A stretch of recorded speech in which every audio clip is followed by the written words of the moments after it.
Salam, jumpa lagi Bapak Ibu, Saudara dan Saudariku seiman dalam renungan harian kita Embun Sabda Minggu 24 Mei 2020 bersama saya Pater Adi Tiala SPD. Saudara dan Saudariku seiman, semoga saya menjumpai Anda semuanya dalam keadaan yang sehat walafiat. Saudara dan Saudariku, hari ini adalah hari komunikasi sedunia. Kalau berbicara soal komunikasi, berarti kita berbicara soal dialog. Berbicara soal interaksi antara dua orang atau lebih. Berbicara soal komunikasi juga ada berbicara soal bertukar pikiran. Ada yang berbicara, ada yang mendengarkan. Ada timbal balik.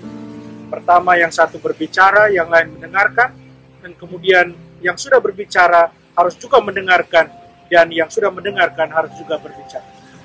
Itulah komunikasi, dialog antara dua orang atau beberapa orang. Saudara dan saudari, dalam Injil hari ini, Yesus berdoa untuk para murid. Luar biasa, bukan?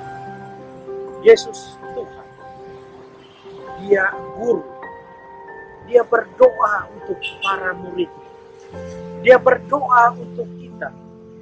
Amazing. Luar biasa. Seorang Tuhan berdoa untuk kita. Untuk saya, saudara dan saudariku, menunjukkan dengan sangat jelas betapa Tuhan mengasihi kita.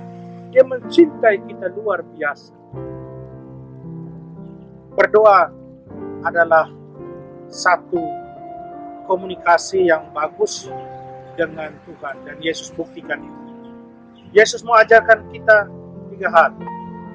Yang pertama, dengan berdoa kita menjalin komunikasi aktif dengan Tuhan. Tidak perlu ragu untuk berdoa. Dan Yesus tunjukkan dia berdoa kepada Bapa. Dia minta kepada Bapa untuk jaga kita.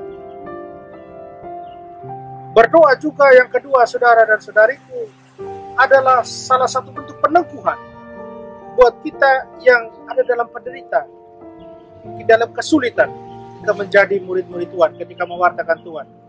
Rasul Petrus dalam bacaan kedua katakan, penderitaan yang kita alami, yang adalah juga sukacita buat kita, hendaknya karena mewartakan Tuhan itu sendiri, karena pekerjaan misi kita itu, dan bukannya karena pekerjaan-pekerjaan jahat. Penderitaan yang kita alami karena Tuhan, itulah yang membawa sukacita. Dan berdoa bisa menjadi peneguhan yang luar biasa buat kita ketika kita berada dalam penderitaan. Ketika kita mendengarkan Tuhan, apa yang Tuhan mau dengan kita. Dan yang ketiga, berdoa akan membuat kita semakin mencintai. Berdoa membuat kita akan semakin mengerti siapa itu Tuhan buat kita.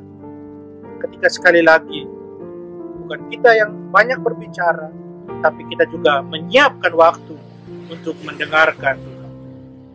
Saudara dan saudariku seiman, di hari Minggu Komunikasi Sedunia ini, mari kita tingkatkan sekali lagi, tingkatkan terus semangat komunikasi kita dengan Tuhan. Semangat berdoa kita, terlebih di persiapan untuk menerima Roh Kudus ini. Ketika kita ada dalam situasi berdoa, dalam novena untuk Roh Kudus, mohon kiranya kita siap sungguh menerima Roh Kudus yang Tuhan kirimkan. Berdoa selalu mendatangkan kebaikan. Orang yang berdoa, orang yang tahu berdoa, akan selalu mengalami kedamaian.